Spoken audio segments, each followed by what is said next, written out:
All right, before we begin, let's thank our sponsors. Without them, we couldn't do it, right? Like the Seminole Hard Rock Hotel and Casino in Tampa, presenting podcasts and poker. This is cool. Monday, January 27th. If you are a poker player and you want to join me and 8 others, that would be you, at a one-table sit-and-go at the Seminole Hard Rock Hotel and Casino in Tampa. Just go to thebaileyshow.com, click on the Podcast and Poker tab there on the homepage. We have 3 cash-out prizes, first, second, and third, $1,000, $750, and $500. Everyone who wins a seat at the table will get a free room at the Seminole Hard Rock Hotel and Casino. And on top of that, there's a $150 bounty on me. All players will be chosen by Sunday, January 19th. The Seminole Hard Rock Hotel and Casino in Tampa, one of the largest and most successful integrated resort casino complexes in North America. I've had a great relationship with them for years. I love this place. It's owned and operated by the Seminole Tribe of Florida and is home to award-winning entertainment, gaming, and dining. Plus, the Seminole Hard Rock Hotel, Tampa's 46-table non-smoking poker room features Wi-Fi throughout, and we'll have the sports fans in mind because the room offers 40 TVs, including 6 75-inch TVs and 4 65-inch TVs. The place is a blast. So, thebaileyshow.com if you're interested in podcasts and poker. On to Inspect All Pest Services. That's Nick and our friends over there, providing the highest quality termite, pest, and wildlife control. They also take care of that insulation, pressure washing, gutter maintenance, and other home services in Metro Atlanta and the surrounding areas. InspectAllServices.com. The Mad Dog, Manny Aurora, with his sidekick, Pew Pew, the AuroraLawFirm.com. Litigates all over the United States, based out of Georgia if you want to stop in and see those smiling faces. Criminal defense, white-collar crime, DUI, drug offenses, appeals, and more. Ridgeline Counseling, Dr. David Markwell. You need help, get help by the best in the business. He's got 10 therapists in-house there at Ridgeline Counseling, 3 locations in Georgia, one across from Sprayberry High School in Sandy Plains and East Cobb, Marietta near the Square, and McKaysville outside of Blue Ridge. But he does in-person virtual sessions. Anywhere you're at, he can reach you. MarkwellTherapy.com or email him directly. RidgelineCounseling@gmail.com. FBC Insurance, now's the time, no better time, to reshop those current insurance policies. It's perfect for new homeowners. Rates are going down. That might be you. 5-star service and shop over 35 A-rated companies, whether it's insurance for your house, flood, auto, motorcycle, boat, recreational vehicle, or if it's just a personal policy. 888-308-1841 or email info@fbcinsuranceservices.com. Get a quote online, fbcinsuranceservices.com. All right, it's alternate power solutions time. You will never go without power ever again if you get a hold of Alternate Power Solutions of Georgia. Family owned and operated, offering sales, service, installation, and repair of automatic home standby and portable generators. Every single customer, that would be you. You get an upgraded warranty, free monitoring with a service contract, A+ rating with the BBB. Call or request the free home assessment, 770-853-7571. This is a must-have, must-do, must-need. PoweringGeorgia.com. Plus, get $500 off your entire installation with using the discount code Bailey, servicing Georgia and Tennessee. JHM Land Solutions, they are family-owned and operated land clearing, grading, mulching, and tree company. So if you got a bunch of stuff and you don't want to move the stuff, commercial or residential, they'll take care of it. Servicing Georgia, Alabama, and Tennessee, 770-274-9120. Jayco Contracting, the best in the business when it comes to gutter and roofing specialists. That would be Cliff Bratcher, 770-316-3876. Licensed and insured roofing and gutter specialist covering all of Georgia. Platinum preferred contractor with Owens Corning, the creator of Pink Panther. Free gutter guards, woo, with the purchase of a roof. Satisfaction guaranteed, commercial and residential. That's JaycoContracting.com. And then a live ozone therapy spa in Orlando, Florida, Altamont Springs, Florida, to be exact. AliveOzoneTherapySpa.com for all of your online ozone-infused products. If you are in the Central Florida area, please visit Central Florida's first and only ozone therapy spa, also offering red light therapy, halo therapy, chromiotherapy, pressotherapy, PEMF, and more. That is AliveOzoneTherapySpa.com. And don't forget, always use the code BS10 for an extra 10% off your orders, two peers. All right. If you want to sponsor the show, reach out to me via thebaileyshow.com. Love to have you on the podcast, maybe the radio show. Let's have a conversation. And thanks to our sponsors, Two Peers, use them. They're important. They're awesome. Let's begin. What do we want to talk about? To be yourself in a world that is constantly trying to make you something else is the greatest accomplishment. Ralph Waldo Emerson. Welcome to the Bailey Show podcast, a guy show women love to listen to. Intellectually immature nonsense. That's BS. That's BS. That's BS. That's BS. Okay, then, let's do it. All right, there it is. Episode 297 of the BS podcast. Thanks for being here. My name's Jason Bailey. Right there, that is the B-Man, Brandon Thrasher. Hello, B-Man. Yeah, what up, man? I just found out our hot and cold water on our washer was backwards, so we've been washing with cold water for the past 2 years. But now our clothes are clean, baby, and they smell a lot better. Did it not have red and blue? I don't know. It was hooked up when August moved into the house, so I don't know. I think I've done that before too. So I just noticed it the other day. I was like, man, this water's cold as hell. Like, it's not even clean. And I looked at the taps and they're flipped. So got it right. There's the Iron Fisted one, Chuck Lunsford. Hello, Chuck. Hey, man, it is chapstick season. And if any naturalists give you guys crap for using chapstick, tell them to kiss your ass because it works. And you know where you can find extremely helpful, good quality chapstick? Strip club. Into this dick. Oh. No. AliveOzoneTherapySpa.com, ozone infused moisturizing chapstick that we sell. You guys make that? Mm-hmm. Okay, so stupid question. Don't ask how. How do you put it in the tube? I don't know. Rach does it all. I have no idea how it's done. Like, I just pulled my lid off and there's some in the lid. Mm-hmm. And then you got to sit there and like dig it out with your pinky and jam it back in. And I have no idea. I have no idea. I know you're supposed to twist it back down before you jam the cap on, you imbecile. Yeah, I think it's when it's in my pocket, it just keeps rolling and getting longer, like everything. Get it? You need a safety cap then. I know. So they need a safety on them. So it's very inexpensive, and you can always use the code BS10 and get 10% off if you go to AliveOzoneTherapySpa.com or TikTok shop at Alive Ozone Therapy Spa, or if you're an Etsy fan, you can go to Etsy and get it as well. That as well as our ozone infused magnesium butter and other products. And I mentioned briefly in an episode, I didn't even remember I mentioned this, but that ozonator device that I plug into the wall that works really well. We've got them all over the house. We've got them at the spa, so on and so forth. Oh yeah, it was the drug deal we talked about. Whatever, but people have been reaching out when I mentioned it and they want to buy them. So I didn't even tell people that I was going to start carrying them. I was just talking about it. And we are going to start carrying them. So I've got like emails. I've got a folder in my email of people that are like, hey, I want to buy one of these things. I'm like, okay, great. So, so that's look for the Chinese man in the parking lot in a minivan. Usually they have them. That's right. I did tell the story of the Chinese guy in the parking lot. Yeah. So I thought it was a drug deal. He just approached us and we're like, oh, what's going on here? Like, yeah. And Brandon was like, wait, a drug deal. I don't want to be a part of it. Shut up. We know you were all like, hell yeah, man. Like, what are we getting? What are we getting? He got me something good for tonight. That's right. You were with us. That's right. I forgot. Yeah. Okay, that's how the story was told. Okay. I was trying to figure out, I was like, when did we talk about that? Why did I talk about that? So that's another thing. They'll sooner than later, they'll be up on the website, AliveOzoneTherapySpa.com. But if you want to, I guess, get on the list like all these other people have been, you can shoot me an email. Just go to thebaileyshow.com, or you can reach out on the live site as well. We will have another winner on here momentarily for our podcasts and poker. The big event that we're doing Monday, January 27th at the Seminole Hard Rock Hotel and Casino in Tampa. This is the first promotion that we've done with them. We are so happy and grateful that they are sponsoring the podcast now, and they're doing this event with us, a one-table sit and go. First place is $1,000. Second place is $750. Third place is $500. No buy-in, $5,000 in chips to start. It's going to be a shove fest, quick and easy. Then we'll get to enjoy the casino afterwards. Also, a $150 bounty on me and a free room, which I think is the biggest part out of all of it, because those rooms are not inexpensive. Really nice rooms there. So if you want to enter that, there are still opportunities to get a seat at the table. Go to thebaileyshow.com. If you win, I'll let you know, and we'll get you on the show. You know, we had Nate, our first winner, on, and then we'll have our next winner on here momentarily.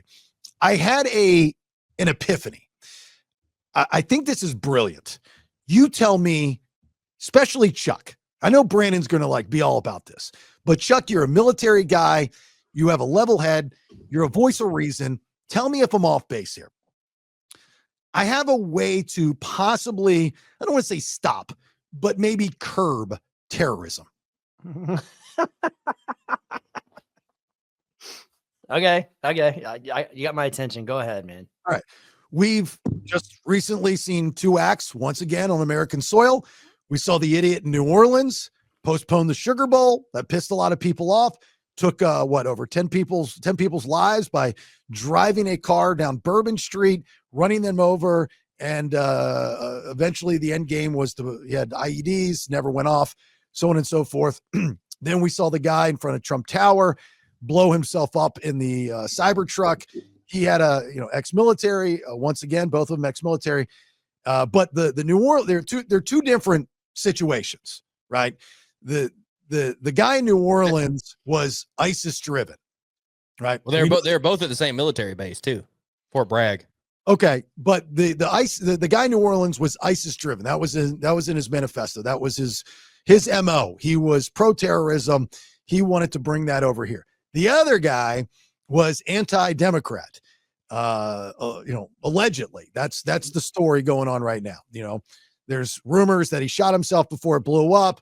That's being argued because you don't see the gunshot. You just see the blow up in the car, so on and so forth. Why would he shoot himself before he blew himself up? That makes no sense. I have no idea. That's not the point of the story. Oh.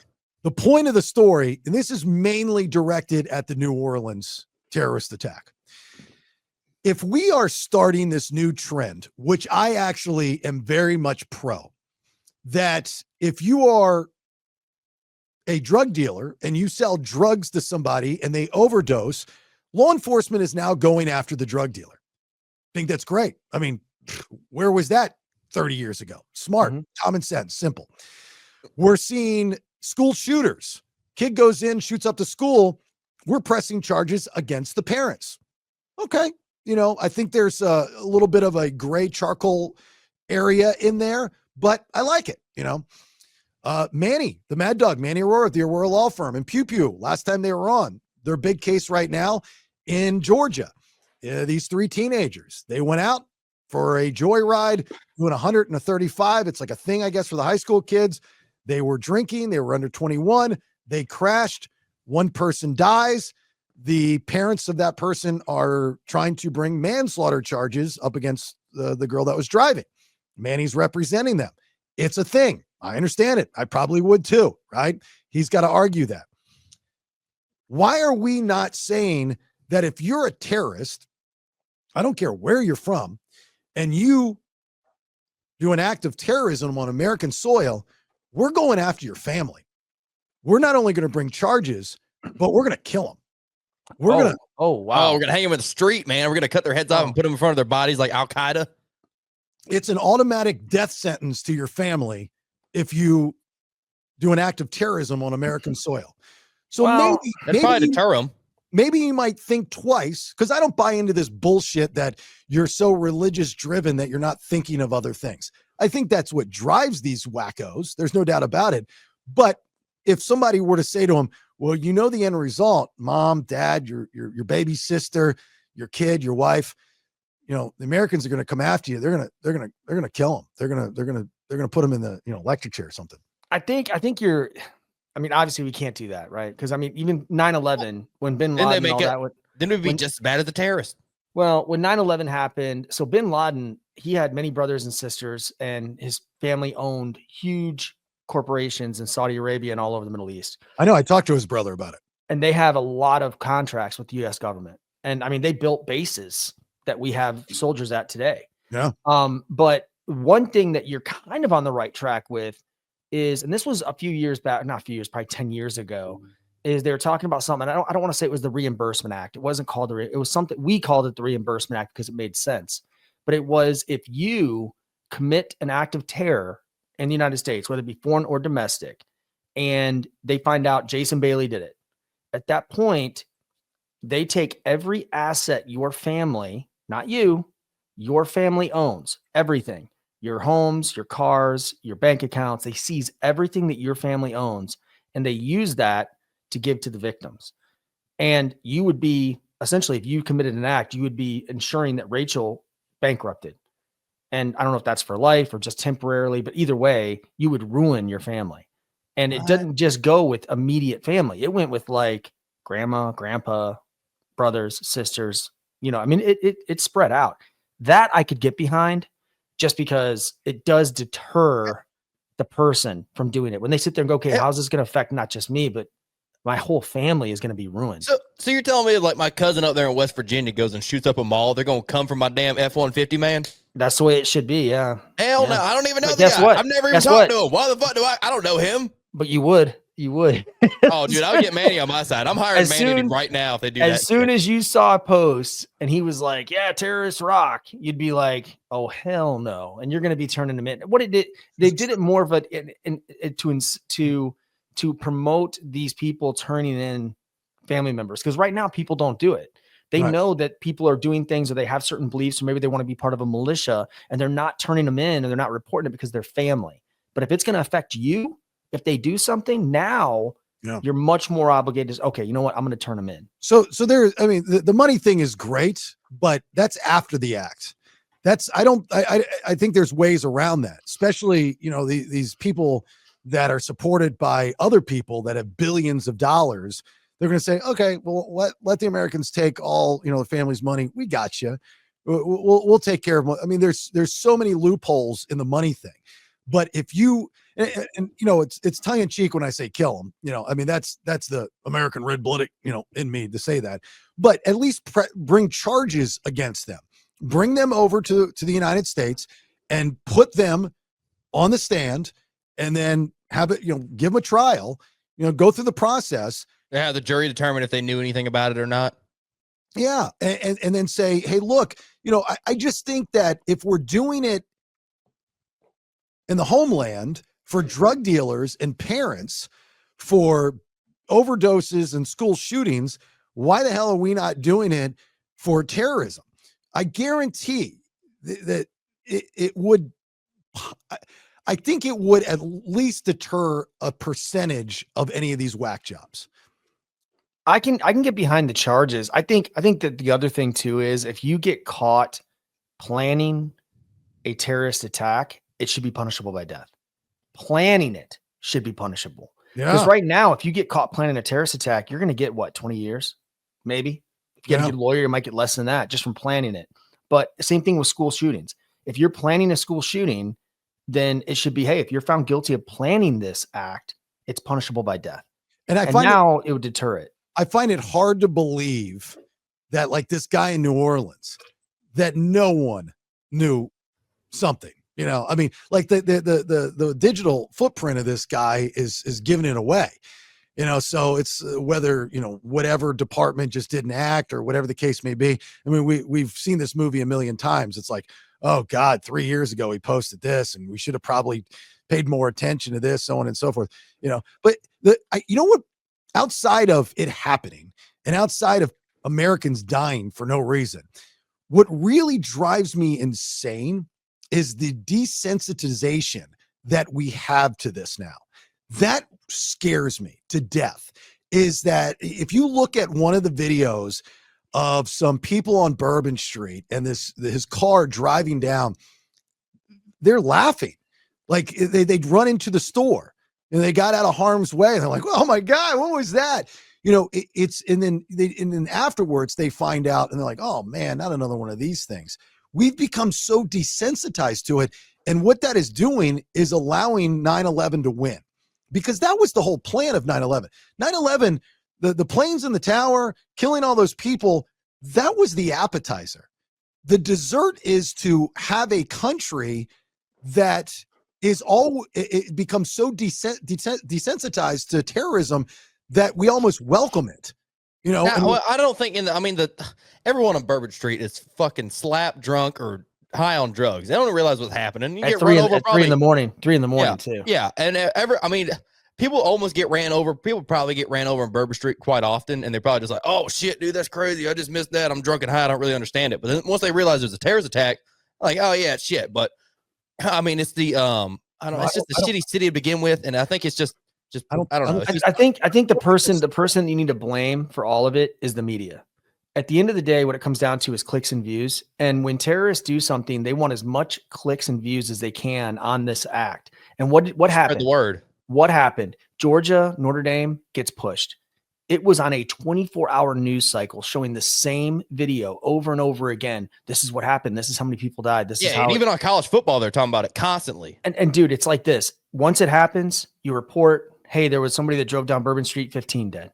Yeah, but here's the catch. They should have done the game that night, I feel like. Hold on. Here's the catch 22. Georgia would have won. That's the easy way. It's the same conversation as saying, like Bailey, why are you talking about that hater? All you're doing is giving him attention, stuff like that. If the media did not report it as much as they did or do report it, then people would be complaining that they're hiding something. Why aren't you talking about this? So that's the catch 22. I don't agree with it. I think the media has to report it as much. I understand, now what they do, like, especially with school shooters and certain murderers and stuff like that, they don't mention their names, so like, we're not going to give them that attention. We're not going to give them that credit. I think they stopped using like creative names, like the I-4 killer or something like that. They stopped. Yeah, because it sounded cool or something to them. But what did you hear? What did you hear on the news over and over again after like 20 minutes? What'd you hear? Every 5 seconds, there was an ISIS flag. There was an ISIS flag. There was an ISIS flag. And it's like, dude, this is why, you know what we're going to have? We're going to have another one, and we're going to have another ISIS flag. And we're going to have, it's just a repeat cycle.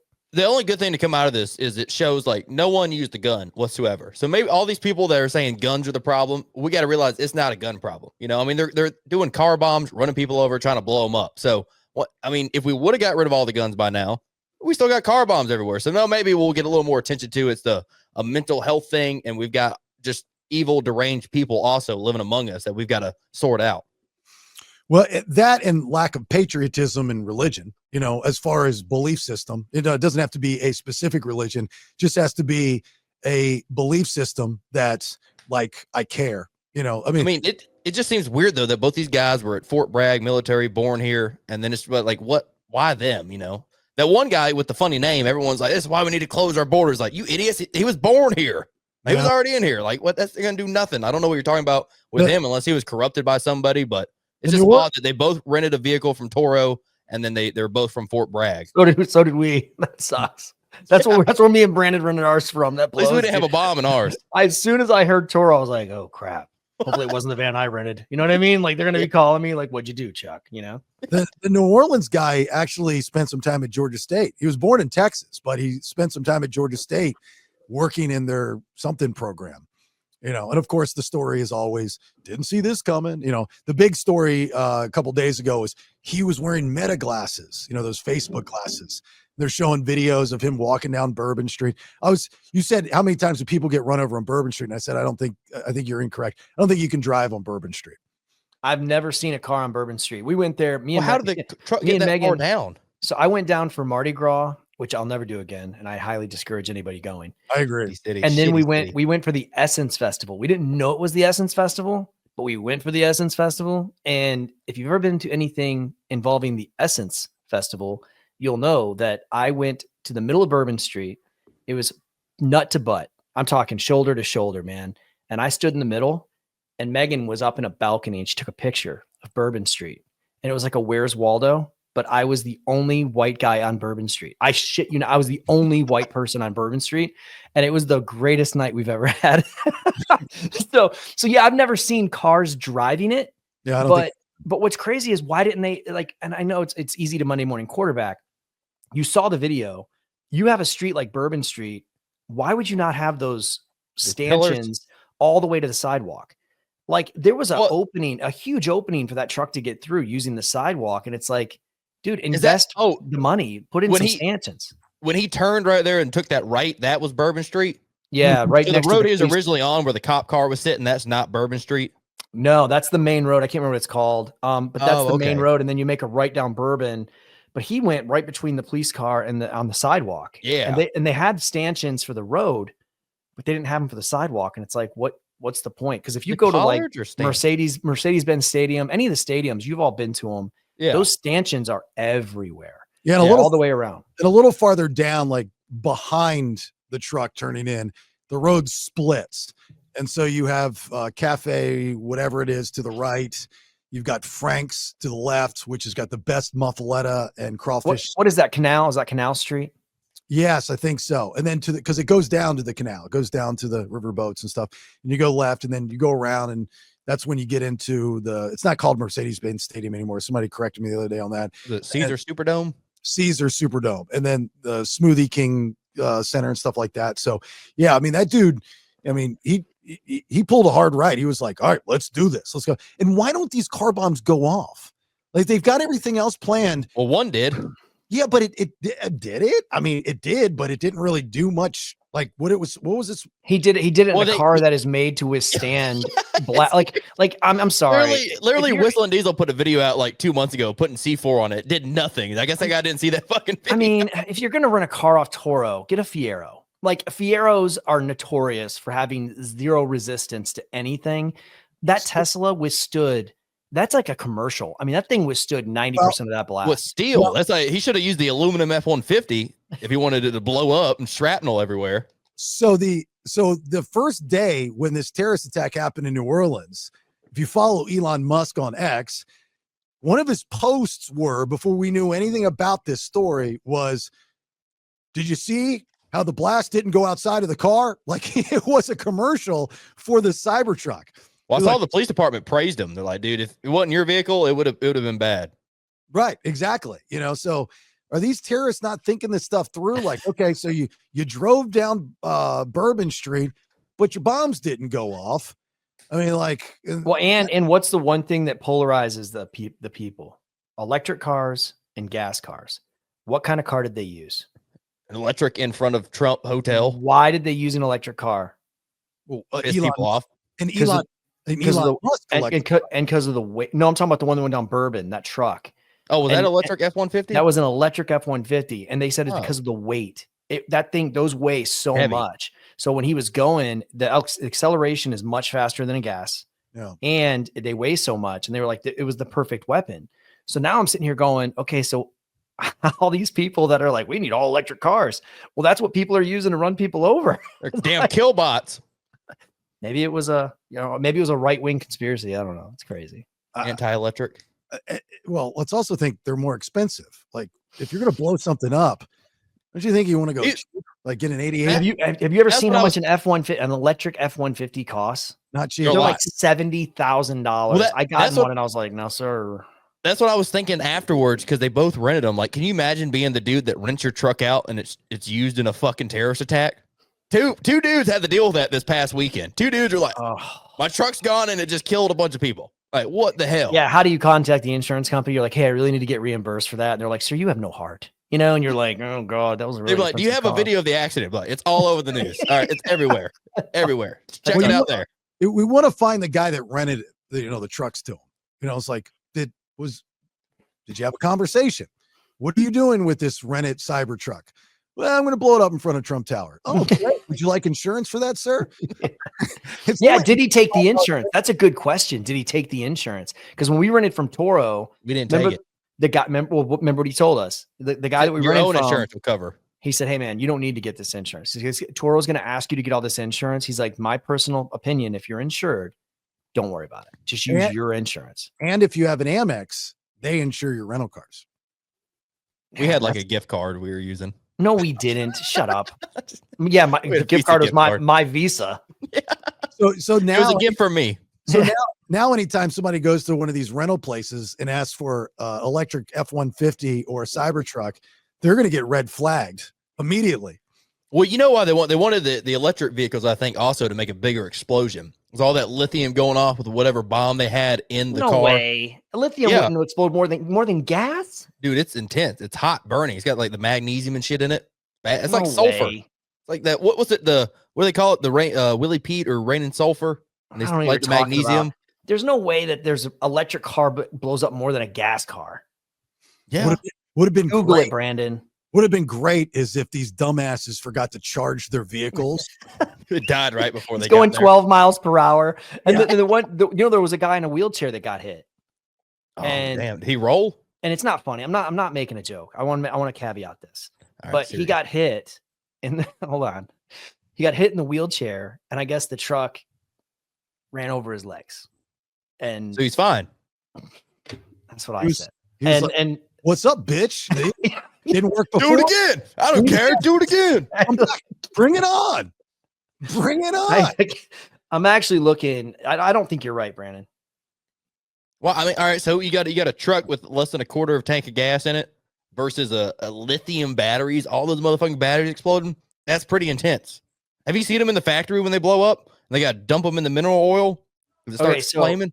Gas powered vehicles are statistically way higher at risk for fires and explosions than EVs. Well, at risk, but once they're already exploding, what's happening? Well, hold on. Let's ask our guest. So hold on. Let me. Oh, bring is he our coming guest. in? I Yeah, can't see. I'm big screen. All right. Yeah. I gotta add it. This is our next winner for Podcasts in Poker, happening Monday, January 27th. Again, if you don't get a seat at the one table sit and go at the Seminole Hard Rock Hotel and Casino in Tampa by entering on thebaileyshow.com. If you're in and around the area, you just want to come and hang out, we're going to do the live recording show at 2. The tournament starts at 5. We'll be done by 7. We're going to be hanging out at the casino all night. So hope you can join us. But if you do want to enter, please go to thebaileyshow.com. No buy-in. Once you win, you have a seat at the table. $1,000 first place, $750 second, $500 for third place, $150 bounty on me, and a free room at the Seminole Hotel and Casino in Tampa, which those are not cheap. Our next winner. Now, full disclosure, I know this guy very well. I do too. I ain't seen him in 8 years. Yeah, a long time. But he is a subscriber and a listener, and he entered like everybody else, and he is a poker player. His name is Clint, but I call him Lieutenant Dan. He's former APD, and now he works with for the FBI. Oh, that's why you wanted to wait. That was a good one. I didn't see that coming. Well, to clarify it, no, I still work for Atlanta, but last year, or in 2023, I was fortunate to be selected to go to the FBI National Academy, which is the easiest way to describe it. It's the premier law enforcement training, not just in the United States, but the world. They only put on 4 classes a year, and each state gets to send representatives as well as representatives from around the country. Like in our class, we had someone from Mongolia, of course, Great Britain, Denmark. Just trying to think of some other places, South Africa. Were some of these other places represented around the country. So Is your role offensive play caller? well, being a good millennial, I still like to play on the Xbox. So this is Hell this yeah. is the setup for today. I haven't invested in a real mic yet, but this is the closest we're gonna get. Sound like an airline pilot. I got to tell you sound better than Chuck usually does. Shut up. Chuck's usually not using his real mic, his computer mic. He didn't know for like 30 Or minutes don't into or the don't plug episode. it in, Lieutenant Dan. That happens sometimes too. It won't work, man. It won't work. So yep, I still work there, and if anyone is willing to collect challenge coins, if they hit me up, I'll have some on me. Wait, you still live in Atlanta though? Still live in Atlanta. Oh, look at that. So I got a question for you, Lieutenant Dan. We were just talking about this, and you obviously saw the terrible things that happened over New Year's and New Year's Eve, and New Orleans and obviously Vegas. So Brandon and me have a little discussion going on, and I think he's crazy. But so we're talking about the vehicles that were used. They were both electric vehicles. Obviously, you got the Tesla, then you got the electric F-150. If you were going to detonate a bomb in a vehicle and you wanted the largest explosion, let's put it that way, what would explode more? A gas vehicle, which has gas in it. I'm not trying to tell you which way to lean here, or the electric vehicle, which was used. It's a lithium battery. Okay. But the gas vehicle only has a quarter tank. All right. Oh, shut up. That's not. My wife always yells at me for landing a plane, so I'll try to keep the answer as simple as possible for what you're asking. If you're trying to make the biggest explosion for what you're saying, then I would go with gasoline. Thank you. And But if you wanted it to look really cool and blow up quicker, probably some lithium batteries. Well, I yeah. Googled it, and it did say that we're all wrong. Yeah, pull the plane back up. Hybrids are the way to do it. They said hybrids are Hybrids. They said hybrids are going to cause the largest explosion, and it's going to give you the lithium effect. See, lithium hurts. Well, should have gone with a hybrid, or he blew through all the gas about halfway down Bourbon Street, and by the time he got to the end of the road, he only had like a third of a tank left. That's why I said a quarter tank, man. Yeah. Well, my prediction in law enforcement, you guys probably know this about people that steal catalytic converters from cars, right? To scrap the metal. You're going to have people that are going to steal catalytic converters and the battery out of the car. Yeah. Oh, yeah. Those batteries are not cheap to replace. You're gonna have, some geek monster cutting up underneath a car, not only just taking the catalytic converter out, but cutting out the battery too. Mm-hmm. That's when you hope it explodes. Yeah. The guy's walking around with third-degree burns the rest of his life. What happened? Man, when I was young, I used to steal lithium batteries when that first run up. I couldn't get that one out, man. I had to cut it in half. Not supposed to do that. Yeah, my bad. So Lieutenant Dan is our next winner for Podcasts in Poker, Monday, January 27th at the Hard Rock in Tampa, Seminole Hard Rock Hotel and Casino in Tampa. Lieutenant Dan, you are a poker player. You are a tournament player as well. Yep. So this is a one-table sit and go. Your strategy will be what with only 5,000 chips to start? 5,000 chips to start, and you said the rounds are every 10 minutes, right? It's listed on the BaileyShow.com, but I don't. Yeah, I think I looked at it already. Yeah, so if you want to ask my strategy, whether you're going to believe me or not, because every poker player never lies; it's just bluff. That first round or two, to me, you got to play tight, and it's more so in the fact that you're just playing with a whole bunch of people you don't know, and for the most part, the blind to stack ratio is going to be real low. So I think maybe you even said it before. You're going to have probably a lot of all-ins on the first one where people holding ace king, ace queen. Maybe I think king queen suited might be a little bit, but yeah, at least for me, I'm going to be for the first round or two more. Unless I got a premium hand, I'm just going to be watching to see what other people do.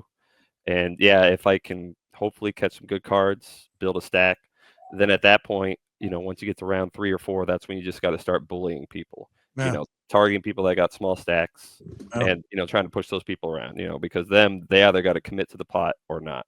Well, I'll tell you right now, I'll tip my hand a little bit. Okay. 10s and up, shove fest. Oh yeah. Ace queen suited, shove fest. Ace king, whatever, shove fest. Doesn't matter. So if I'm shoving, that's what I have in my hand. Just to let you know. Like I said, no poker player lies. It's just bluff. Right. Then you'll fold and I'll turn over 3-5 also. Yeah, exactly. I did that the other night. He wasn't happy. Well, it always feels good to get just an absolute whiff of a bluff through. Obviously combo draws and you get them to fold. That's great. But like I said, holding 3-5 and the flops all Broadway cards and you get them to fold. You're just like, oh. Yeah. You would think somebody like you, Lieutenant Dan, that has FBI training. And by the way, we're brothers in the bureau. I've also got FBI training. He's got his little card that they gave him when they wrote in crayon, Jason. It's got the real small badge. You would think like poker would be a class in the FBI because that's the MO. That's your gimmick. It how to read people, right? That's what I was thinking. Yeah. Like you progress in your law enforcement career, it might progress your poker career. That's one reason why I like the game, because just for me, a shortcoming for me is I have a lot hard time reading between the lines or reading the room or feeling people out, and I feel like poker is a way to help I guess supplement that or try to train that out, because a lot of times you got to make decisions with incomplete information, and in a sense in reading people too, when people are strong, when people are weak. Right. And there's no such thing as the perfect answer, but just trying to figure out the puzzle and then making the best play. Well, I can see you when you'll say, I call, and by the way, I know you're a terrorist. We're about to torture you after this. What kind of car do you drive? EV? That's weird. We're having a little chat. Yeah. It's like, after this hand, I need to see you outside. When something like this happens, even though it did not happen in Atlanta, where you're based out of. Well, I'm Yep. talking about the terrorist attack in New Orleans and also in Vegas. You guys obviously get alerted, I'm sure, through the department. And do you take precautions in your case, Atlanta, and say, hey, watch out, we've heard this? Yeah, definitely. Now, Atlanta is no stranger to big events, and of course, obviously, we've had our own terrorism here. We could think back to the Olympic bombing in '96. So, terrorism isn't new to Atlanta, and we have major events. We have now Mercedes-Benz. We got the World Cup coming here in 2 years, and even now, in just a couple of weeks, we're gonna have college football championship. So, Atlanta and the police department's not a stranger to these major events. So, we get a lot of good reps in it, and we take everything serious. I don't know if last time you've been to a Mercedes-Benz game, like even Atlanta, when you come see Atlanta United, soccer's still big, here in Georgia. You come there, you'll see officers of all different, jurisdictions there, people up front walking around with rifles, and it's not like they're trying to hide them in the back. No, we've got people with rifles out, body armor. We've got barricades up. They treat every major event like something's going to happen. I like that because like that you see that in like other countries, like they'll just show their force. Like when I went to the Germany airport, they've just got their submachine guns out, just like they look like a Call of Duty person. I'm like, if you just show it here, just like let people know that hey, we've got the guns out in front. Like don't fuck with us. Atlanta. Oh, sorry. Go ahead. I hate that. That's what I was talking about before. Sorry, Chuck, but that's what I hate, that we've become so desensitized. I remember the first time that I saw that. It was right after 9/11. It was the February after 9/11, and I flew to New Orleans for Mardi Gras, actually. And I was terrified to fly. And I was profiling, like to the point where I said something to a guy wearing a certain outfit when he stood up. And I said, if you stand up again, we're going to have problems.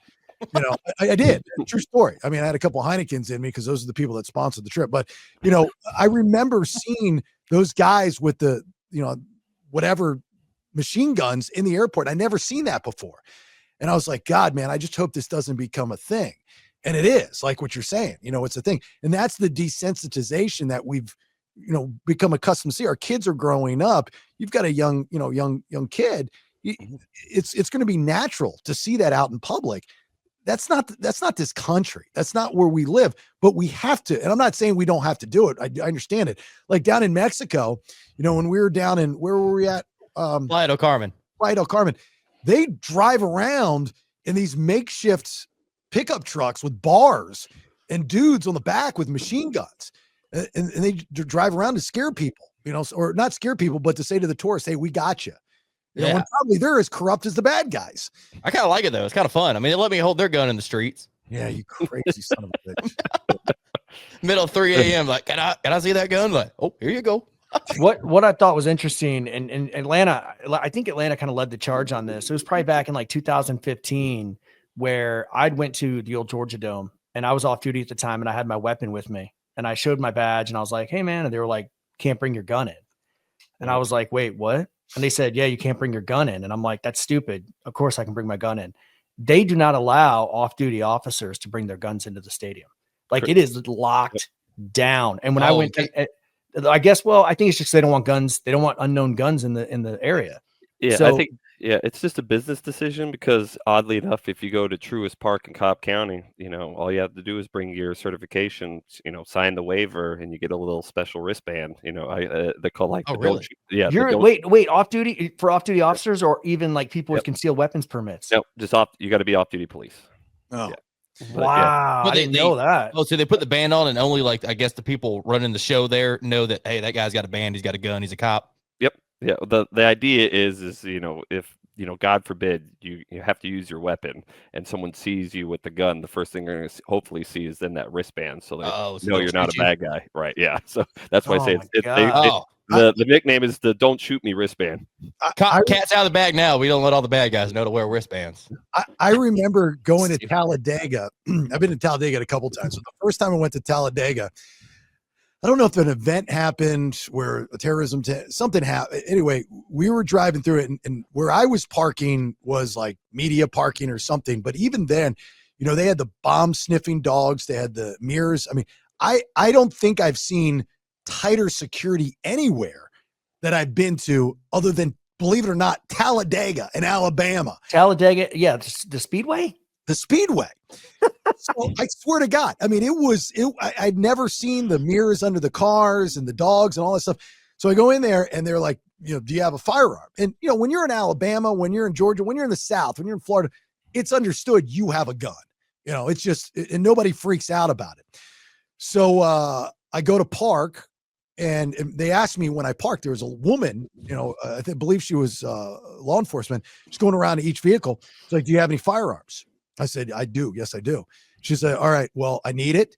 We're going to put it over there. I need you to walk over there. I need you to give it to me now. I need you to follow me. Go over there and fill out some paperwork and stuff. This woman, so we're parking on this back like dirt lot next to the Speedway. And she was a woman. She was a woman cop, right? And she's got her arms out with a stack of firearms walking from car to car. It was so cool to see. And a line of us people following her to this building to fill out the paperwork. I was like, well, I'm going to be honest with her. I'm not going to lie to her and say I don't have it. But that was like really, really, really tight security.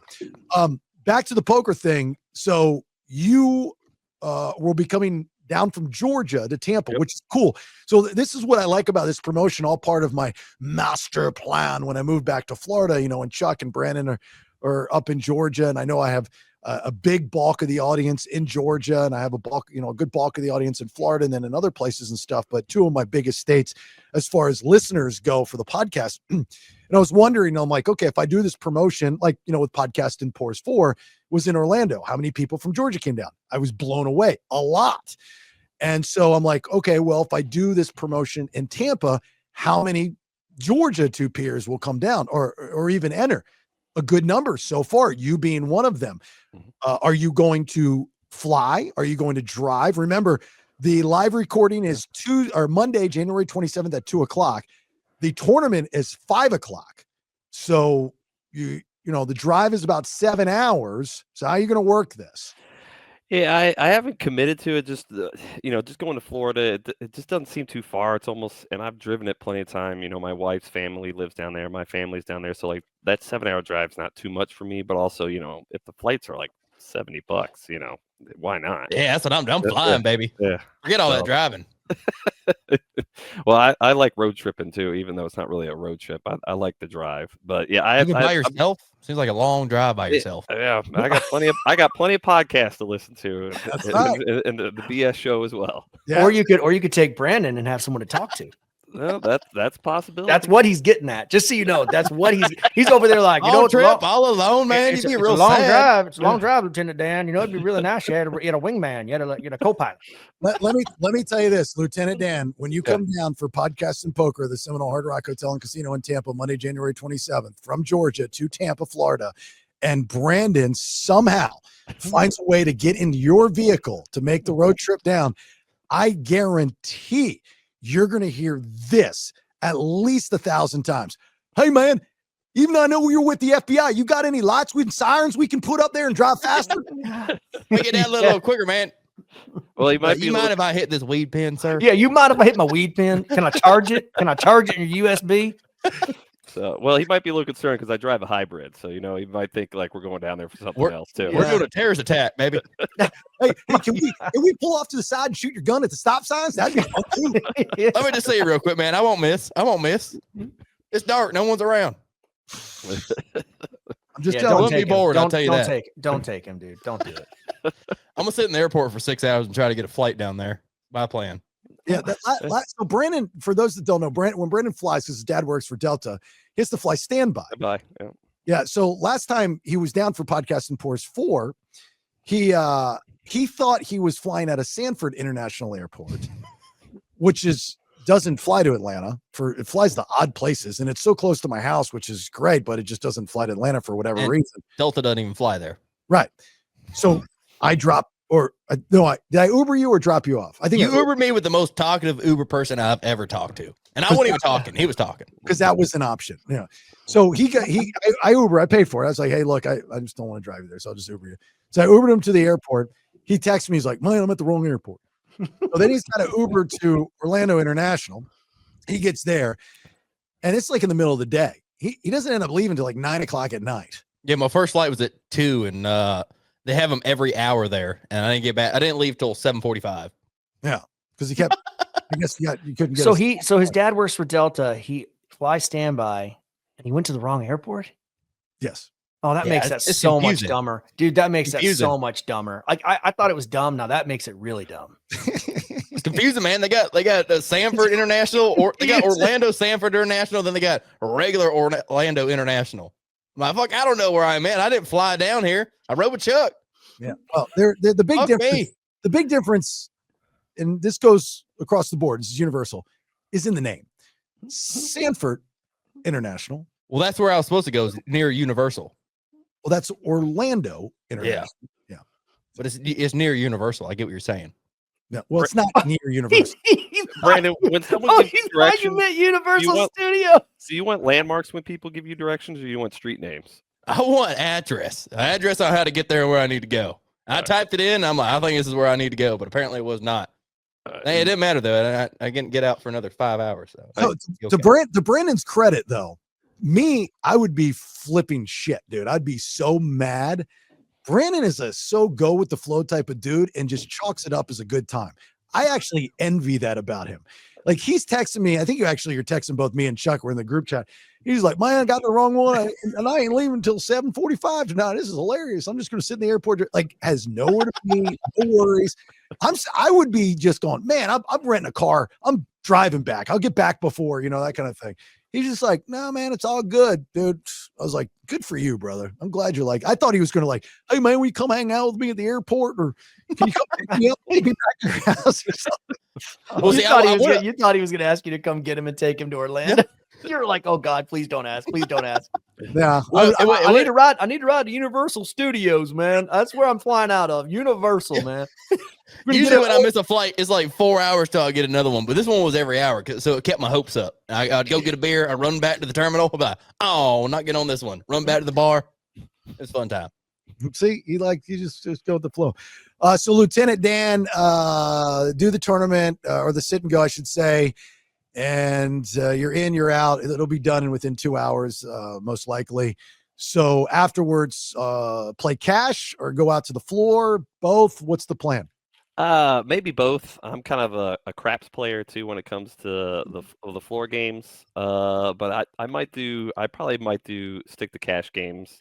I'll probably bring money to play 2-5 or even the 1-2 or 1-3 game there. Just depending, how many people are there and just how good the games are, basically. What's the most you've won on a poker game before? Like just you're talking about just like from sit to start. Yeah, like a session. Like a a session. I think my best session so far, because I typically play lower stakes. It's not till recently I started playing 2-5, but my best 1-3 is I sat down with $300 and I left just a little bit north of 1,100. Oh, that's pretty good. Yeah. Like 3 times your money, pretty much. Yeah. Well, I got lucky in one hand. And you got to look at it, if you had a normal job, like if it were a job and you're getting paid per hour. Okay. So how many hours was that session, Lieutenant Dan? How many hours were you? Well, that session, probably hours. It's north of $100 an hour. Okay. So let's just say over $100 an hour. Yeah. That's a pretty good pull. Yeah. Pretty good pull. If you look at it that way, even like I think I made the example when we had Nate, our other winner, on, if you get in, win one hand, 60 seconds, $500, it's $500 for 60 seconds and you're out. You made $500 that day. It's pretty good, so. Yeah, but you could go to work and like lose $100 an hour. Of course. It all depends on. Yeah. That'd be a shitty job. I No, wouldn't work Brandon, there. you can't lose if you play poker. It's impossible. So All winners, baby. So the Seminole Hard Rock Hotel and Casino in Tampa holds a near and dear spot in my poker heart. When I first started playing poker in 2009, the guy I worked with at one of the stations in Orlando at Real Radio, he's the one that got me into it and taught me how to play poker. And we would go over to Tampa and play quite often. And we were there actually, I think, for an event. Like we were doing a tournament with the radio show or something, and we stayed the night. And the next morning I said, I'm going to stay and I'm going to play some cards in the room. And I was playing 1-2, and I was like, I want to try 1-3. Okay. Now you might not think it's that big of a difference, but it plays a lot heavier than 1-2. I mean, 1-3 will play like 2-5, depending on the people at the table and what time of the day it is. 2-5 often plays like 5-5 or 5-10, meaning the blinds are 1 and 2, 5 and 5, or 2 and 5, so on and so forth. And so they just opened up this 1-3 table. I was nervous, right? And I sat down with the min buy-in of $300. And so I was short stack out of the gates. And I didn't know nothing, right? Not for nothing. I knew nothing. And so I'm sitting there, and I think I was in like the 3 seat, and I get dealt ace, I believe ace jack or ace queen of hearts. And my eyes just light up, thinking that it's, I've already won the hand, which now, that's not the case. Right. And so, I think the opening guy, he raised, and I, like maybe the $10 or $12, and I called when I should have re-raised. Somebody else re-raised. Somebody else re-raised the re-raise. And by the time it was all said and done, before the flop, there were like 6 people in this hand, and we were in for, I think, $100. Again, in my eyes, now, playing at a 2-5 table, that would never happen. But in my eyes, I'm going, man, that's a third of my stack. That's a lot of money. I hope this works out well for me. And so the flop comes out. Let's just say I had ace queen of hearts. I think that might have been it. Ace queen of hearts. The flop comes out king 10 of hearts, and I forget the other card, but it was not a heart. And then so the guy keeps betting. But I've got a royal flush draw going here, and a nut flush draw, royal flush draw. And so it keeps betting. By the time, we get to the turn, which by then I have hit the flush, not the royal. I think the 10 came out to give me the straight, but it was black. So I had the straight, and then I had the flush, or whatever the case may be. So I'm all in. So like 3 hands in, I'm $300 in. I'm very excited about this. When everybody flips over their cards, I still to this day have never seen this. There was a set of kings out there. There were a set of 10s out there. There were a set of jacks out there. There were pocket aces out there. And I won with technically pre-flop the worst hand with the nut flush and the royal flush draw, even though I hit the straight. But there were 3 sets of sets. That means king, king, king, 10, 10, 10, jack, jack, jack out on the table.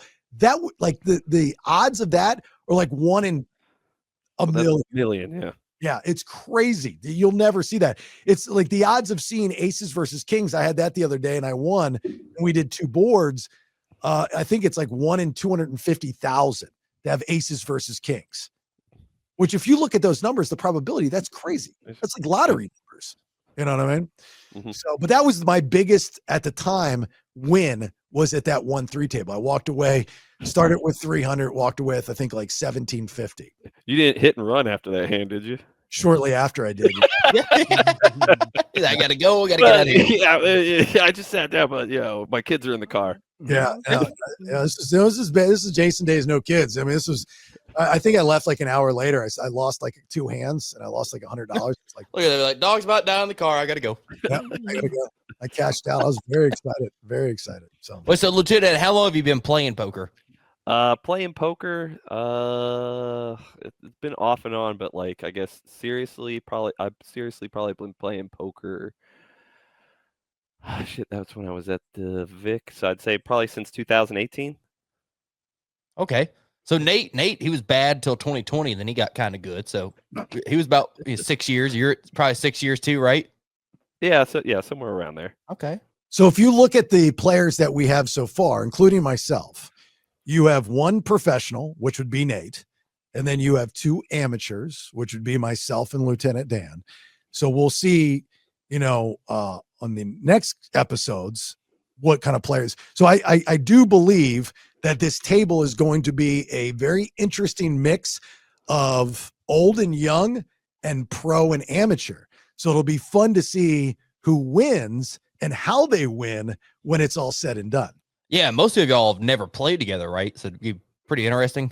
I've played with Jason a couple times, but yeah, like I'm assuming most of the people probably never. Probably the other 8 people there you've never played with, though. Yeah, more yeah. likely. Yeah. You have. Okay. You have. All right. Yeah, I know one in particular you have. I think you might even play with Nate when you played in the room here by me. But anyway. All right. Okay. Look, Monday, January 27th. Lieutenant Dan, Yep. we'll see you then. Yep. It'll be fun. Bring cash. All right. Well, I'll have plenty of that. Like I said, I'll have a couple of challenge coins. And you're welcome for getting you out of the house and picking you as one of the people at the sit and go. Yeah, I know a little. I don't want to call it free vacation, but when you got a 2-year-old in the house, getting a chance to not have to deal with the meltdowns is always fun sometimes. Well, and also, you get to tell the wife, you're like, look, I'm going to support Bailey and the show. Oh yeah, It's not gambling. It's supporting a friend. This isn't a vacation. This is work. Yeah, exactly. It's work. All right, brother. Be safe in the job. Tell the family I said hello. We'll see you Monday, January 27th, and I'll talk to you soon. All right. I appreciate it. Look forward to seeing you guys in person. See you in Tampa, man. All right. Take care. Yep. Yeah. That's what I need to do. I need to go back to FBI school to sit at the poker tables. I bet you. I don't think he remembers me. He's going to remember you after that ride because I know you're going to reach out to him. I know. No, I'm good with flying. I love flying, dude. It's fun. Even if I got to wait fucking 12 hours in the airport, it's fun. Once I finally get on there, I feel like I accomplished something. Like, yeah, I'm on this plane. Lieutenant Dan was like, last time I saw you, you were in cuffs, Brandon. You just don't look the same without those metal bracelets. Did you yank your fingernails? Did I see a video that you posted on either your social media or the Clueless 2? Were those your fingernails you ripped off? No, I got all mine still. Those are Woodshed Ted's. Woodshed Ted's. He got in an accident at work, so they build like the box trucks and stuff for the airport, like to deliver cargo around and food to all the restaurants. And they're putting a cab on. And they had a metal support, and his fingers got these two right here got wedged in between 2 pieces of metal. It's bad. Broke his fingers and fingernails are falling off. And I had him working for me. We're out there at Fayette County High School, and he started digging, and it peeled back. Like it popped up. Fingernail was like, up here. He's like, oh, I'm about to pull it off. I'm like, all right, let me get a video real quick. He's like, all right, it's not ready. It's not ready. So about 15 minutes later, it was ready to pull off. So did he go to the urgent care or anything? Previously, yeah. Not when we pulled it off. I told him, I was like, man, we still got another little bit of ditch to dig, dude. We got to finish this job up. But this didn't happen on my job. This is a previous injury. Damn it. All right. So if you ever pull off a fingernail or a toenail, I don't know if you did this, so tell me if you did. The one thing that you have to do is smell it. It is the worst, best smell ever. It's a smell you'll never smell again. I promise. What? Yeah. Oh, man, we didn't smell it. The only thing I can think that came close is my arm was in a cast for a while, and then you pull it off, and you got all the dead skin. It smells like that peanut butter. Yeah. It's a very similar smell, but it's different. And I know this because in college, we had a softball game, and I slid into second. And when I did, it jammed my big toe. And I remember I got home and I took off, my sock, and I had blood coming through my sock, and it was huge, and it was black and blue. And you could just see the blood coming from the nail. I didn't know the nail was off. And I put my thumb on the nail, and it slid off. And when it slid off, it made this noise like, but it didn't hurt. It just slid off. It was really easy, and it slid off, and it didn't really produce any more blood. So I've got this intact toenail in my hand, and something told me to smell it. So I put it up to my nose, and I smell it, and I go, oh my God, that's actually not that bad.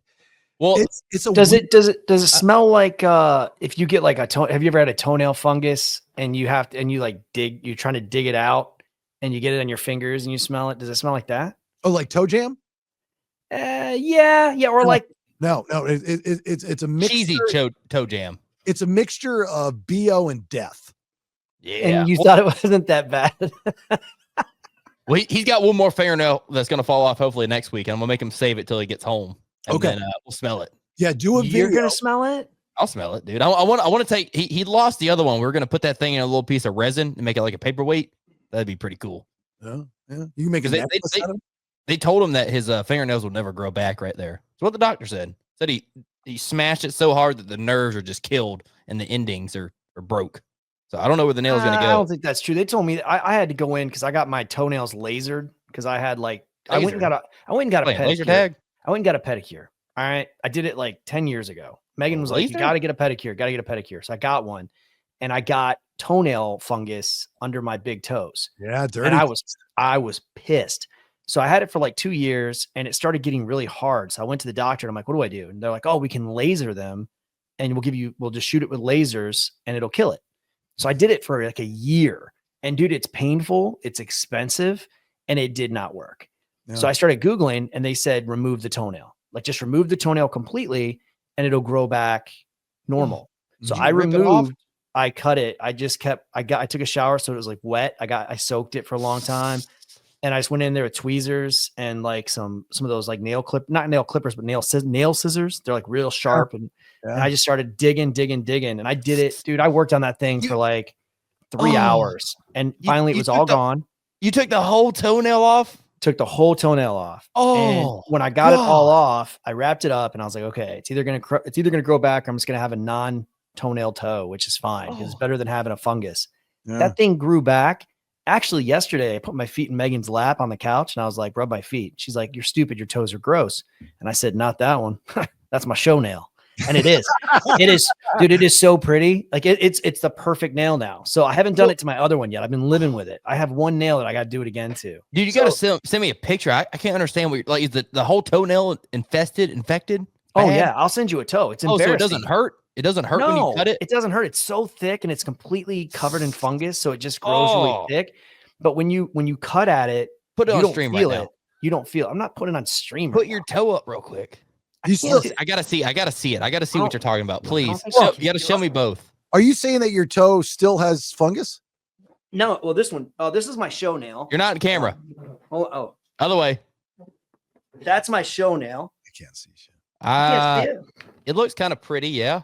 The big one is the show nail. Definitely it's shiny. Yeah, definitely. All right. Yeah, that's the pretty one. What's the other one look like? It's really bad. Hold on. Oh. Well, you know now, if you have fungus anywhere in your body, what you would do. Get it closer.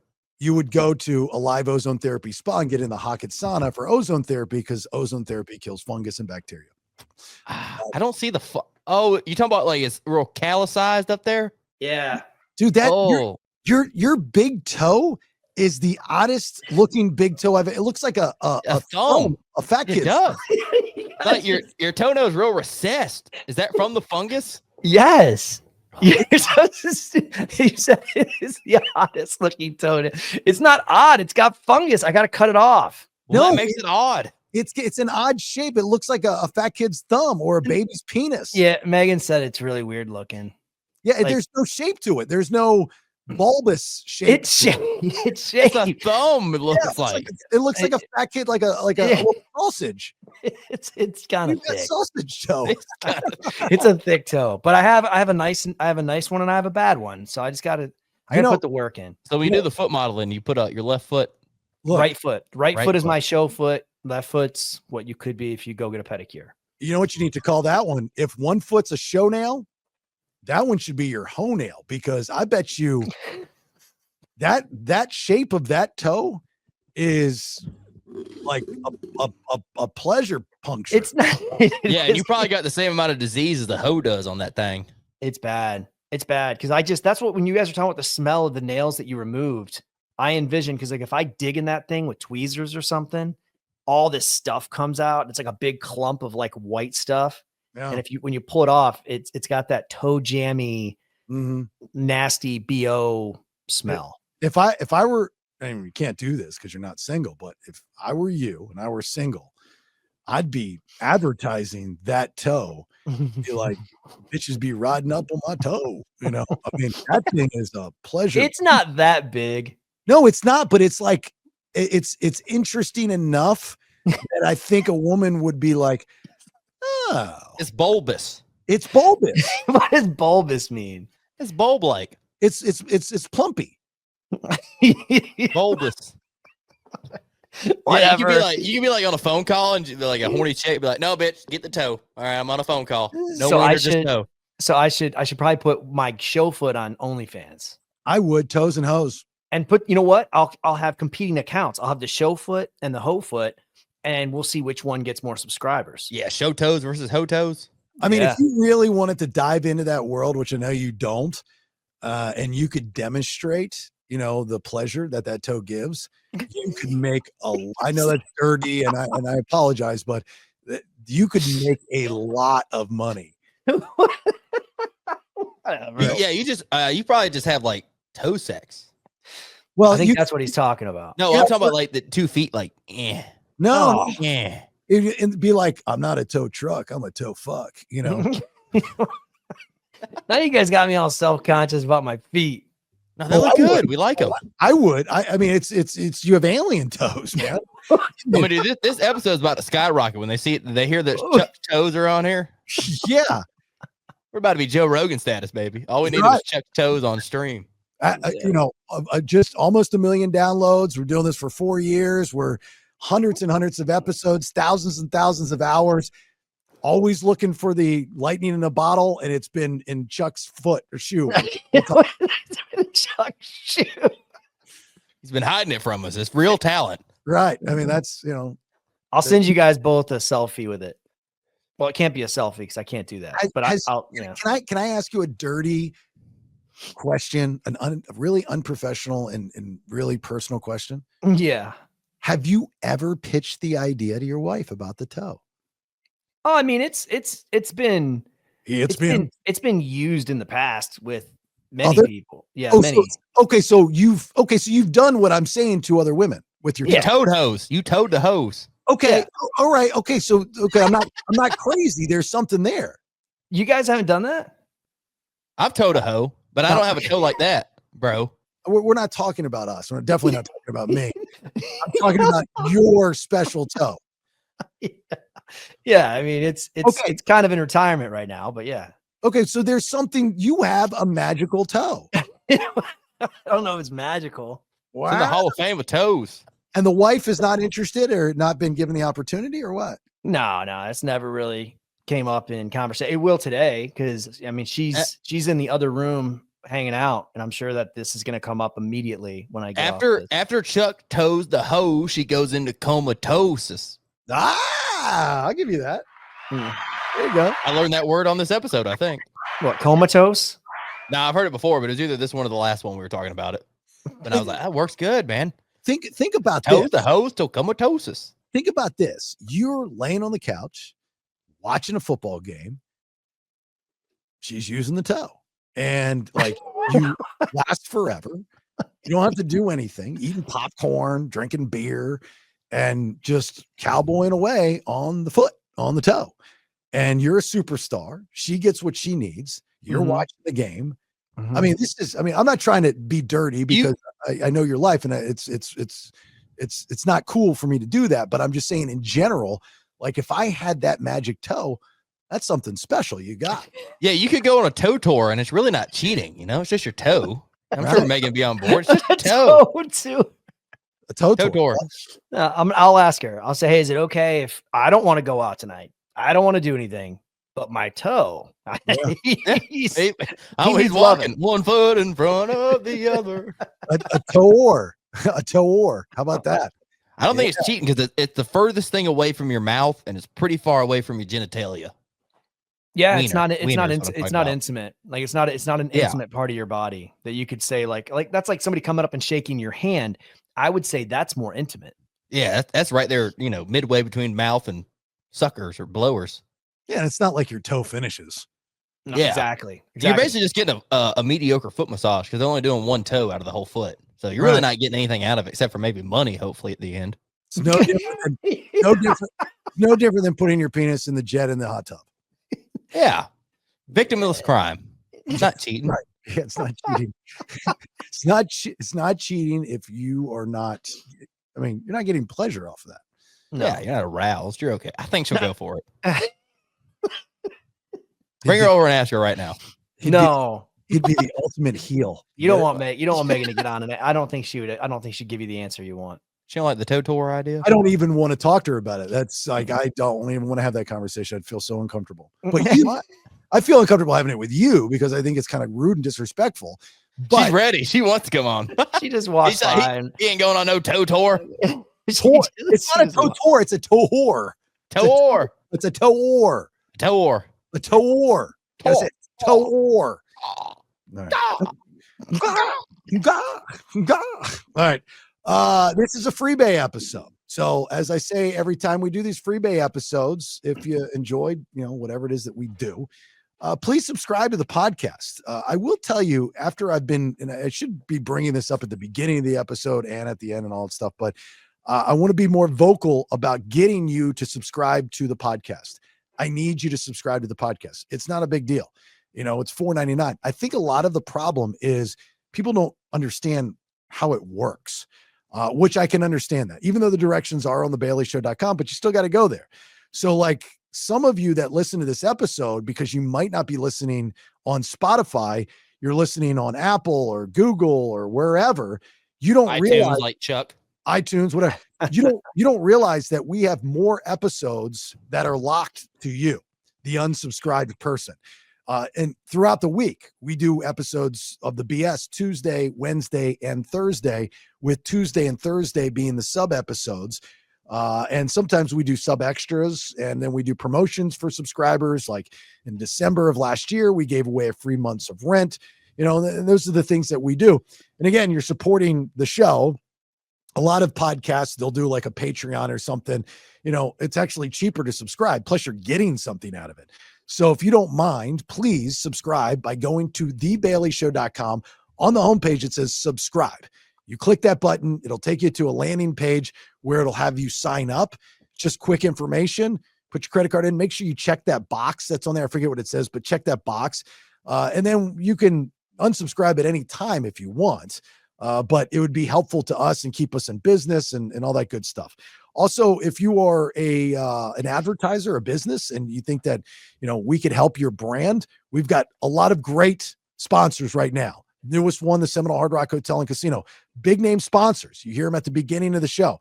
If you would like to be a part of that, let's have that conversation.